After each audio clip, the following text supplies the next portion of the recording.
এই দৃশ্যটা কোনো সিনেমার সেট না, এইটা কোনো রিসর্টের বাগানও না। এটা এমন একটা জায়গা যেখানে শীত এলে পাহাড় নিজেই কমলার রং পড়ে নেয়। এই জায়গার নাম শিটং। আজকের ভিডিওতে আমি দেখাবো এই বাগানে ঢুকতে কত টাকা লাগে, কোন সময় এলে এই দৃশ্য পাওয়া যায়। কুয়াশা ঢাকা পাহাড়, চারিদিকে নিস্তব্ধতা। শিটংয়ের দিকে যেতে যেতে মনে হয় শহরটা ধীরে ধীরে পেছনে পড়ে যাচ্ছে। সরু পাহাড়ি রাস্তা, দুপাশে জঙ্গল, আর মাঝে মাঝে ছোট ছোট গ্রাম। শীতকালে এই রাস্তায় চলতে চলতেই চোখে পড়তে শুরু করে কমলালেবুর গাছ। যত ভেতরে ঢুকবে ততই বুঝবে আজকের গন্তব্য খুবই কাছে। শিটংয়ের এই কমলালেবু বাগানে ঢুকতে গেলে আপনাকে দিতে হবে মাথাপিছু 50 টাকা করে। আর এই বাগানের কোনো কিছুই আপনি স্পর্শ করতে পারবেন না, আর যদি আপনি সেই নিয়মগুলো পালন না করেন তবে আপনাকে 500 টাকা জরিমানা দিতে হবে। তো আমরা এখন অরেঞ্জ ঘাটে এসেছি এবং শুরুতেই দেখুন প্রচুর পরিমাণে অরেঞ্জ, চোখ যেন জুড়িয়ে যাবে। চারিদিকে যেখানেই দেখছি শুধু কমলালেবু আর কমলালেবু, এই এক আলাদা অনুভূতি।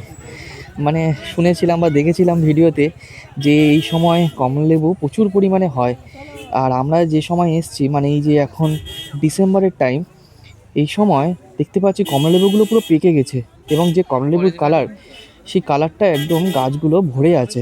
পাতার থেকে যেন ওইগুলোই চোখে পড়ছে বেশি, এবং ইচ্ছা করছে একটা টুক করে পেরে নিই, কিন্তু না, 500 টাকা কিন্তু ফাইন, তাই পারা যাবে না।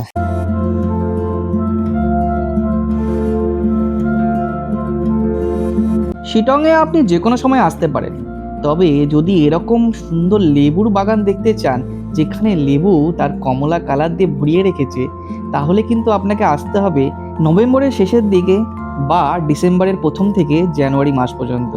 কারণ এই সময় এলে আপনি দেখতে পাবেন এরকম সুন্দর কমলা কালারের গাছ যা কমলা লেবুতে ভর্তি।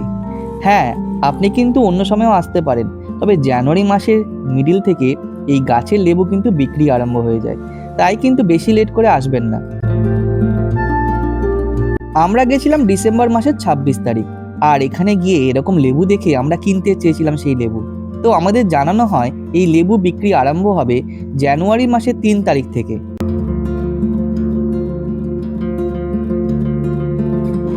এই গাছগুলো কিন্তু একদিনে বড় হয়নি, বছরের পর বছর ধরে মানুষের যত্নের দ্বারা এই বাগানগুলো তৈরি হয়েছে।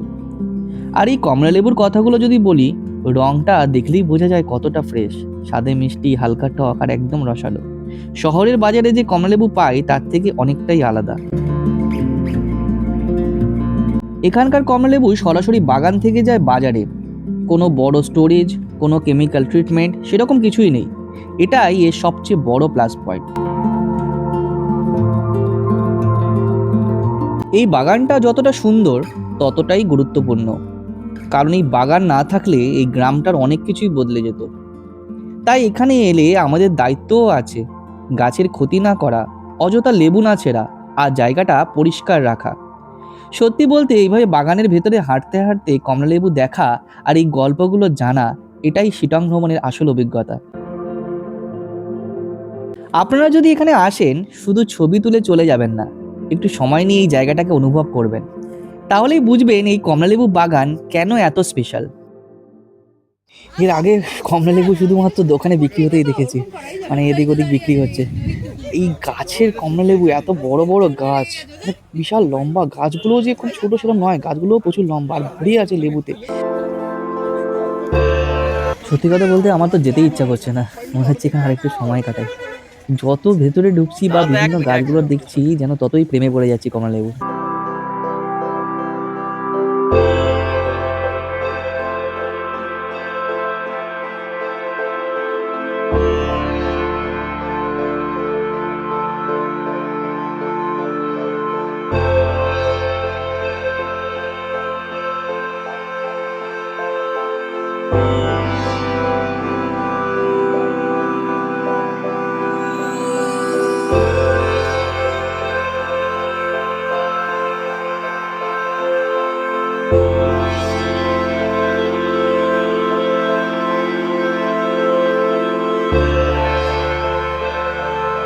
লোকালরা নিজেই এই কমলালেবু বিক্রি করে, যার দাম 12 পিসের 100 টাকা। তবে হ্যাঁ, আপনি কিন্তু এই কমলালেবু বাইরে থেকে কিনতেই পারেন। তো এটা ওই হোমস্টে প্রপার্টি এবং এখানেও অরেঞ্জ গার্ডেন আছে, কিন্তু মোস্ট অফ দ্য অরেঞ্জেস পাড়া হয়ে গেছে। একটা দুটো পড়ে আছে, তো ওই একটা দেখা যাচ্ছে। তো এরকমই একটা দুটো অরেঞ্জ হয়ে আছে, কিন্তু বাকি সব অরেঞ্জ পাড়া হয়ে গেছে। নাও।